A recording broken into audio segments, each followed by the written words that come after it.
Okay, y'all. So I see that these devils who framed Kyren Lacy are doubling down on their demonic activity. They call themselves releasing some sort of video that they say disputes the actual video of the crash, which it obviously does not. Um, but as I'm looking at all of this, I'm just thinking about like how normally when a white supremacist gets caught framing or harming a black person, oftentimes the rest of that particular organization, entity, group, whatever that particular white supremacist is a part of, oftentimes the rest of the group will say, hey, look, you're going to have to take one for the team. You're going to have to fall on your sword. You know what I'm saying? And hey, you're going to have to take this because you got too sloppy with it.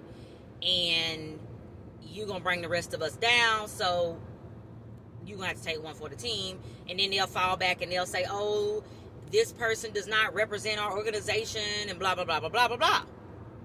But baby, with Tyler Warner, they are not doing that.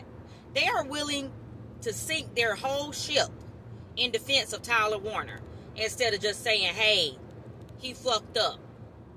You know what I'm saying? Because like I said, a lot of times they'll say, hey, you got too sloppy with it. You gonna mess the rest of us up. Then we ain't gonna be able to practice our white supremacy because you done fucked it up for us, so you gonna have to fall on your sword. But they not making Tyler Warner fall on his sword, not as of yet anyway. And you best believe them white supremacists, oh baby, they mad at Matt Ori. They mad as hell at him because they like, how you going against us for one of them? You know what I'm saying? But obviously he's a man of integrity. He believes in keeping his promise. He believes in truth and things of that nature. So I have the utmost respect for Matt Ori because he fought for this child even after this child left here. And like I said, I can see it in his eyes. I can hear it in his voice. Like, this really affected him. Like, he is really hurt by this shit. You know what I'm saying? So I had the utmost respect for him. But baby, you best believe the rest of them white supremacists, they mad as hell at him. But I am surprised that the Louisiana State Police, I'm not surprised by their actions, but it's kind of odd that they're willing to bring their whole organization down in defense of Tyler Warner instead of just making him fall on his sword and take one for the team. Because, you know, oftentimes, you know, they'll do a white sacrifice. You know what I'm saying? They'll sacrifice one of their own to save the mission. You know what I'm saying? But they doubling down. And that's what's making me even madder because, like, you know, we're so mad and hurt, many of us, about it. Like, we'll be so mad and, like, we'll start crying because we're so angry and hurt. But then when I see them doubling down, it's like my tears dry up and I get mad. And baby, but I'm going to start praying for y'all because you know how the Bible talks about praying for your enemies? I pray for my enemies. Maybe not in the way that some of y'all pray for y'all's enemies, but I do.